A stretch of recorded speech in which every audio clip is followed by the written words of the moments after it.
पिलेला वो हमके मसला खत्म हो गए। खत्म हो गया साइड करा करेला अब वो होगा नहीं आपस में। जरा पिलेला हाँ, बिना बना हो जाए। हो गया गला बिना।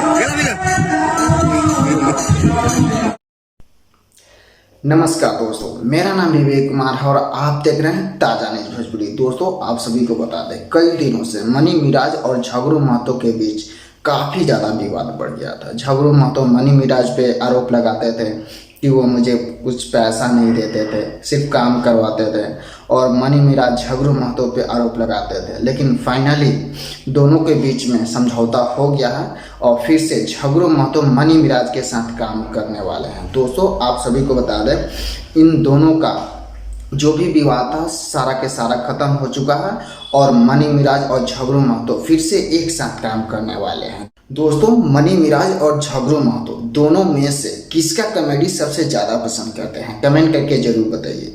क्या अगर झगड़ू महतो मनी मिराज के साथ काम नहीं करते तो क्या मनी मिराज का वीडियो नहीं चलता या नहीं चलता? आप लोग ये भी कमेंट करके जरूर बताइए। दोस्तों, अगर आप लोग इस चैनल पर नए हैं तो सब्सक्राइब कर लीजिए, क्योंकि फिल्म इंडस्ट्री से सभी न्यूज़ सबसे पहले आपको इस चैनल पर देखने के